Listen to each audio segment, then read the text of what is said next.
you wanted the best, you've got the best podcast. The hottest podcast in the world. The Chris Voss Show, the preeminent podcast with guests so smart you may experience serious brain bleed. The CEOs, authors, thought leaders, visionaries, and motivators. Get ready. Strap yourself in. Keep your hands, arms, and legs inside the vehicle at all times, because you're about to go on a monster education roller coaster with your brain. Now, here's your host, Chris Voss. I'm Moses Voss here from the ChrisVossShow.com.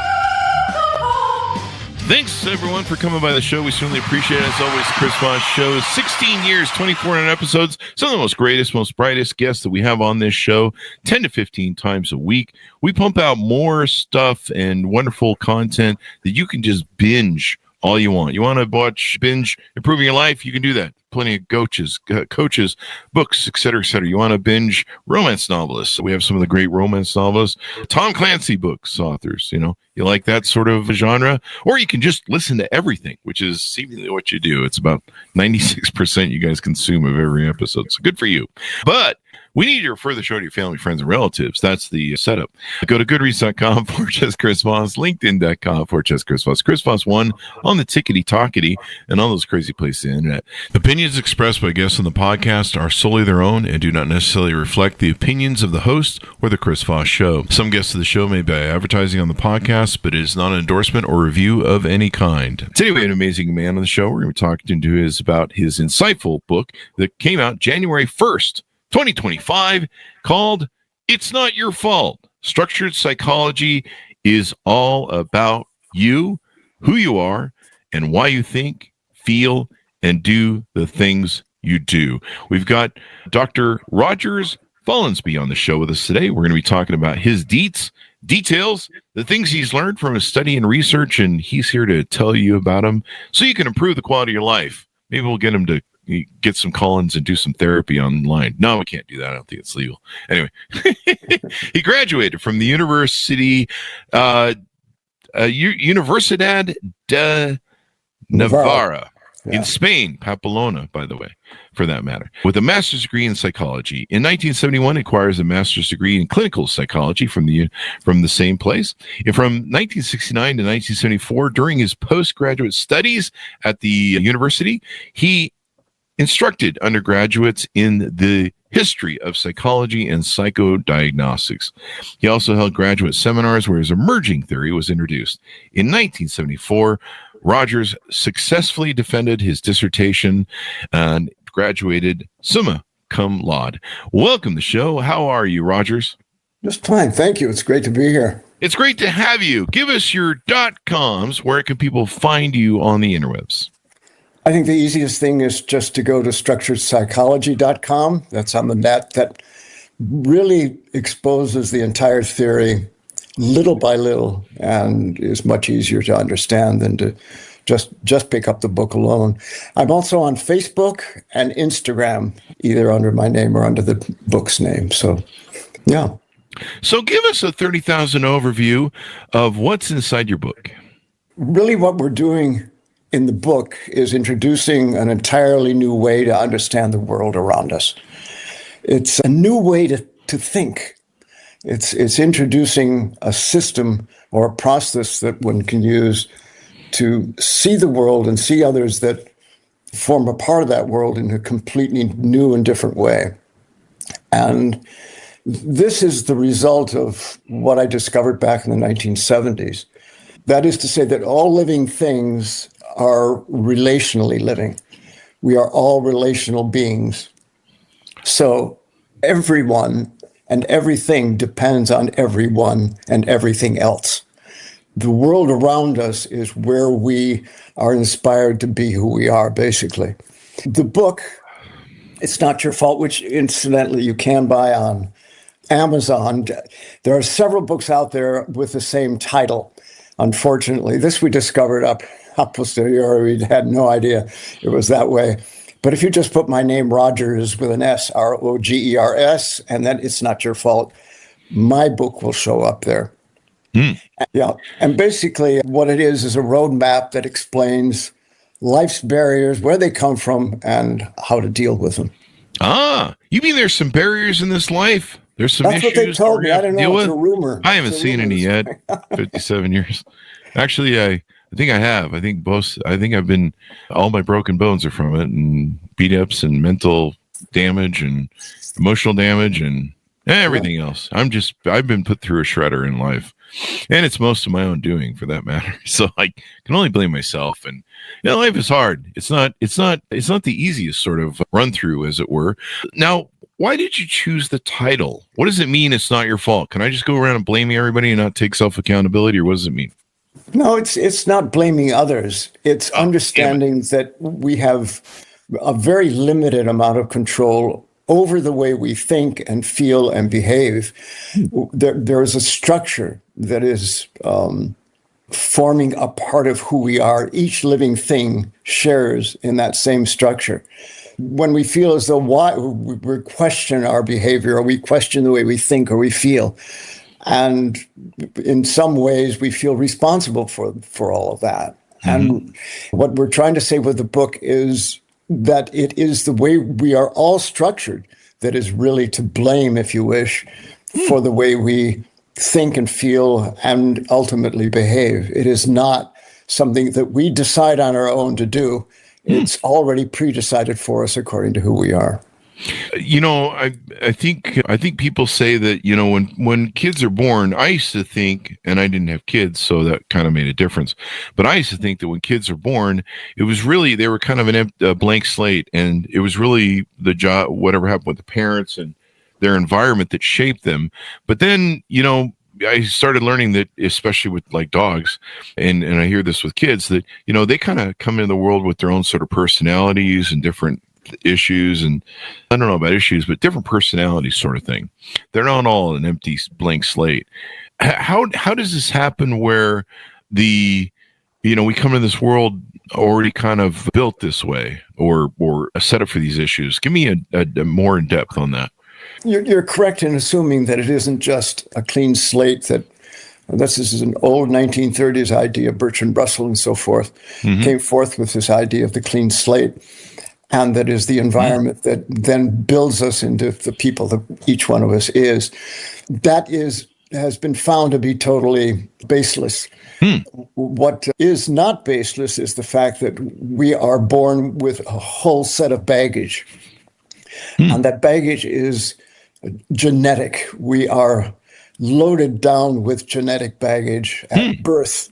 So there's almost a pre-programming of who we are by every single gene that we've inherited, and that come from far, far away or very, very close. It just depends on how the dice fall. We are not a clean slate. We already have a built-in personality which will flower in one way or the other according to the environment we're in. And this is all preset just at conception. Really? And we have to deal with it. So that, this has been proven to be the way it is. Wow. So how does it pass down? Is it generational, like trauma? They talk about generational trauma and how trauma can be passed down. Is it, what is it that passes that through? I mean, how do you know what you're going to get, or do you know what you're going to get, or how you're going to turn out? And I've heard Sam Harris write about something called free will. I don't know if you've studied that, but other people talk about it. Kind of the concept of free will is that we don't really have free will. We don't really make our own choices so much, because subconsciously we just be who we are, and we're going to keep operating within that frame and keep making the decisions we'll always make. You see, people that do that every year. They say, I'm going to have new resolutions, and the resolutions are all wiped out in a week. Is that part of this, where you don't have the free will because you don't have a choice, maybe? Well, it isn't that you don't have a choice. You have choices. You have to weigh them according to your ability and your experience. But in the same way that we are not born as a clean slate, everything that we do, everything we choose, everything that we decide, every goal that we pursue is determined by something. There's always something that is introduced into our relational lives that gives us a clue as to what we should choose. So it's the old story about the mule that has a pile of food directly in front of him, and he can't decide which side of the food to pick first. And so he dies of hunger. That's nonsense, of course.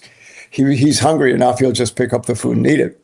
And we're not, in that sense, that estranged from Mr. Donkey. That is to say, we have a whole set of needs and wants that are well determined and that will drive us to make one decision or another. So that, I would say, I would agree with those who say the free will. Yeah, free will is just a lot of nonsense. Isn't that it? So now, is it different for different people, or is everyone getting the same sort of, when they're born in this world, they get the same sort of issues? Or is it different for other people, from people to people, or is it from family to family? It's each single individual that is born on this planet is born differently. A sister will inherit certain genes. A brother will inherit others. And both sister and brother will be exposed to different environments. And it's the environment that is if you wish, our real psychological of other half. So just as a genetic being, we are nothing. We have to relate to the outside world to become who we are. And that is always different. You and I can be standing in the same place looking at the same thing, and we will have totally different feelings and ideas and assumptions about what we're looking at because of who we are genetically. So this is pretty interesting. So is there any way I can overcome this programming? Is therapy help, or what is helpful, I guess? What is helpful is understanding. Okay. You can't change who you are, but you can change what you understand about who you are, and that's the key. The key to this, to having successful, happy lives, is centered on understanding how we are structured and how we face the world around us, those around us, the ones we love, the ones that get in our way when we need or want a certain thing. Each one of us who are going to see that world out there in very different ways. We can change the way we behave. We can change the way we see others. We can change the way we understand the world around us. There are all kinds of things we can do to change the way we deal with the world around us. What we can change is who we are. That's never going away. That's great, because I suck at being who I am, so it's always going to suck, right? But that's an opinion. But that's what I'm the one living in. It seems like it's turning that way out some days, but not all days. But. I think that happens to everybody. You're not alone. You're not alone. All right. I'm trying to figure out how to save my broken ass, and evidently I was born into it. Now you talk about how our relationships shape us as well. I imagine those are parents and, people that significant others, people that we interact with maybe at work. I've certainly wanted to punch a few faces at work. That shaped me. Tell us about that. For example, you just gave a perfect example. You've wanted to punch out somebody that you had at work. I'm metaphorically. Yeah, of course. But that is what we should understand. That is what this book is all about, is understanding why we feel that way sometimes, why it is when at work or when we're home or when we're out on an excursion somewhere with someone, something angers us. What are we reacting to? Why is this happening? Lack of coffee. Lack of coffee. That's usually what it is for me, yeah. That might be one of the solutions. I don't know about having another extra cup of coffee will solve the problem. That usually helps immensely. No one bothers me before coffee. There's even a sign on my espresso machine. No talkie, no coffee. You leave me alone for about 2 hours in the morning until I've soaked up some coffee. Sure. That makes sense. 20 cups or something like that. That's a lot of coffee. That's just for the morning. Oh my God. Are you a coffee drinker all day long? I am all day long, but I don't drink 20 cups a day. Just maybe, I don't know, 15. No, I'm just kidding. Maybe, seriously, it might be like 6 to 8. But they're little shots. They're like that big, so it's not that much. Right. Yeah, that'll keep you going. 2 at a time, 3 at a time, yeah. What you're doing there, of course, is artificially tweaking who you are.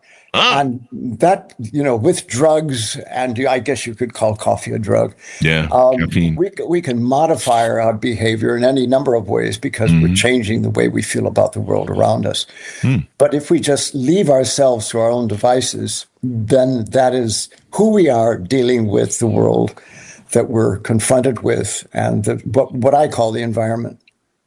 So how do I okay, so all this stuff, how do I improve it? Is there a way for me to go, hey man, I don't want to be whatever I was born with and maybe how my parents shaped me. Is there any way to beat the system?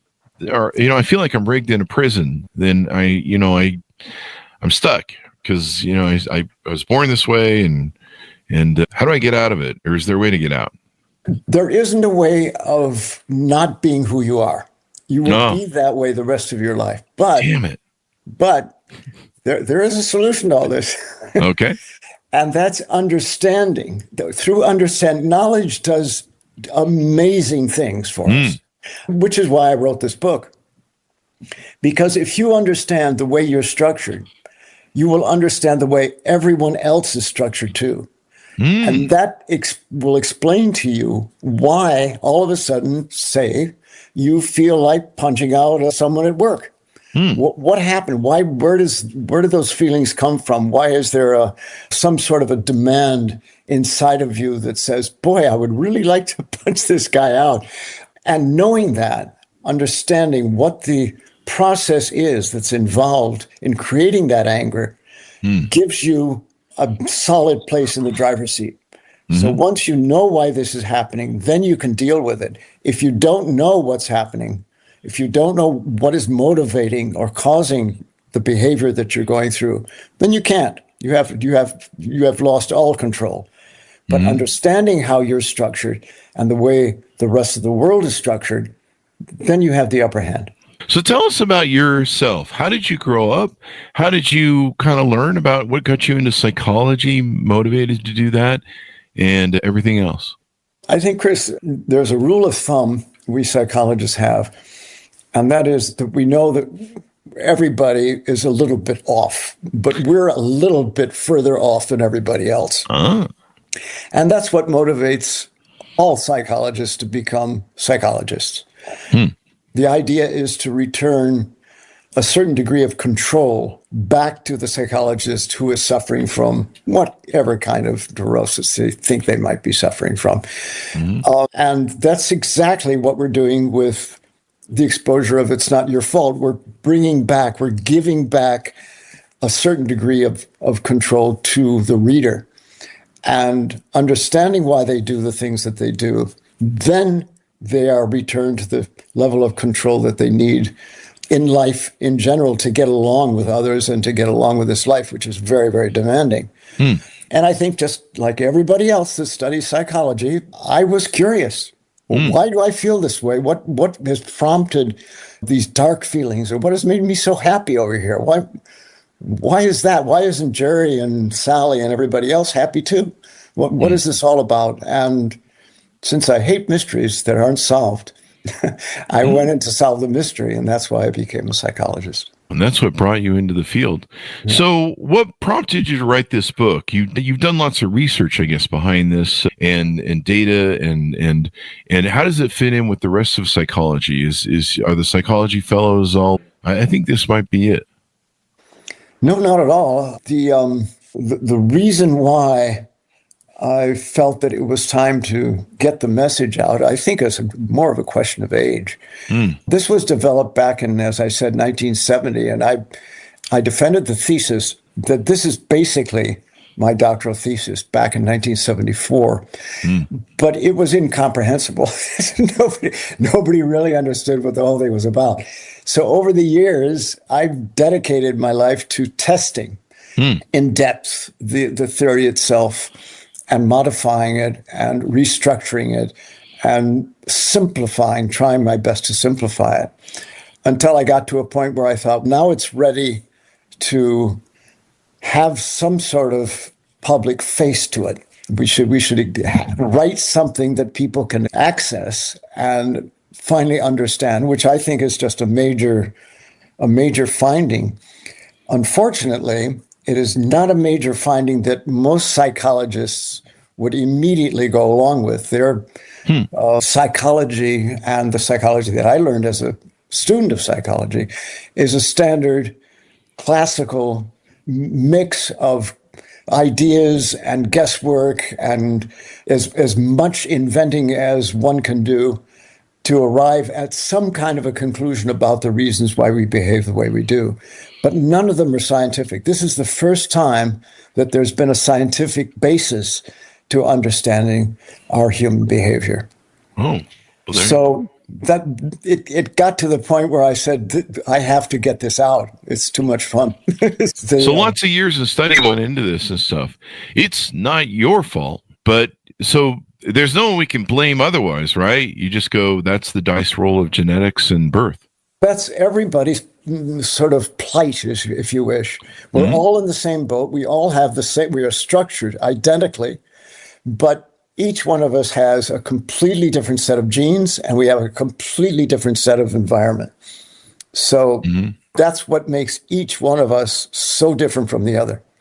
And so I suppose people can, I don't know, focus on self-accountability. They can focus on self-improvement. They can try and understand some of these motivations they might have internally and stuff. Is that a good assessment, or is there something different that needs to happen? I think there's something very different here, because this is not a self-help book. Oh.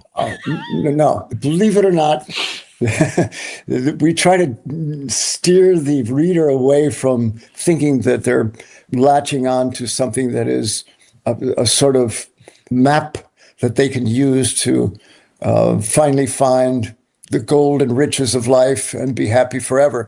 This is not the case. What we are giving them are the necessary tools for understanding. It's understanding that gives us back the control that we need over our lives and eliminates almost entirely the anxiety that so much that most of us deal with on a daily basis about the things that everyone else does, everyone else says and feels, and what we feel and do as well.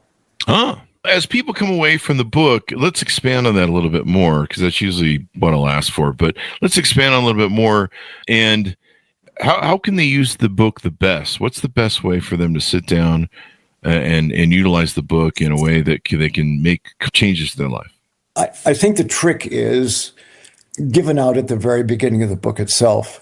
Okay. And then we just develop the idea, and that is that if we understand that we're relational beings, that is not just something we say. This is a reality. That is to say, either we're relational or we're nothing at all. So that if we didn't have an environment, something else with which we could relate, we couldn't stand 30 seconds being alive. We would not have life. Life is a relational fact. And that is the first thing that people that read the book will understand or should understand. And right there is a secret that seems to reveal to everybody that has read the book already a good portion of the secret that it's always baffled everybody. Why did I just do that? What scientific stature or background is there to explain why I did? And in the book, we do explain that in detail. So fun is fun. That's kind of interesting how the whole thing has taken and worked there. And anything more that you're working on, and maybe consulting or seeing patients about this sort of thing, offering coaching, or any sort of things that you're going to be offering in the future, or another book? There is a second book which will be coming along, which deals with real life examples. That I think one of the most fascinating parts of understanding structured psychology and the way that we're pieced together psychologically is that we are given a sort of a free ticket into a world that nobody has ever considered before. And it's understanding why what I'm watching over here happen is happening at all. we can understand what motivated this drama that we have in front of us or to the right. Everything that happens in our psychological lives and everything that happens in the psychological lives of others, we can explain, and we can explain with no exception. And that's the fun part of structured psychology, and what has prompted the writing of the second book, which will probably be coming out sometime next year, where we take specific occurrences in life, everyday life, and explain them structurally. And it's a ton of fun. I think understanding structured psychology is already a ton of fun to see how this happened. Why is this fellow so angry at Susan or Sally or Mike or Todd? What inspired this? Knowing what inspired that. It's very entertaining. Humans are entertaining if you try not to cry over some of the little human behaviors we do. But yeah, we need to work to make the life a better place. I wish they teach some of this stuff, like how to deal with psychology and stuff, how to maybe fix yourself in high school or, elementary school. And, in high school, you kind of need it because everyone's pretty mean. All school kids are mean. It's kind of a weird hazing process that we have in school. But, who am I to fix it? It built my character. It's just interesting to understand why, for example, when you're a child and you're in kindergarten, first grade, second grade, why children are so mean. And of course, they are reacting to something else. They're not reacting to you, which you'll learn in the book. And that's why they're just trying to get themselves centered back where they were before this whole first grade kindergarten nonsense began. And they were forced into certain kinds of behavior. So that when you see children that are being kids, that are being mean and uncompromising and cruel to others, they're going through something. These kids are not just having a whiz out there. They're reacting to something that they're feeling. Yeah, I know, when I was in high school, we had two twins that were bullies to me and my friend. And it ended up in quite the taunt, and then finally we all ended up in front of the principal. And it came out that their parents were really awful people and were beating them at home. At least their dad was probably an alcoholic or something to that degree. And the home life was complete shit. And so they were, of course, like you said, acting out to us for what they were going through, which, it's hard to forgive something like that because, I don't know, when you're on the receiving end of, there's people being killed over this shit, they don't get to continue on through life because of someone else's brain damage. So yeah, it's kind of interesting how it goes. We'll look forward to seeing some of the new stuff. And is there anything more we want to talk about and tease out to people before we go? I just think that if people can get a hold of the book, and it's a quick read, it's a very small book, but it's packed with information that will bring that element of control back into the lives of the reader. And I think that's something that we feel, all of us feel in one way or the other at some time or another, that we've lost control over ourselves, that we've lost control over others, that we've lost control over what we understand as this life we're leading. And getting it back is very satisfying.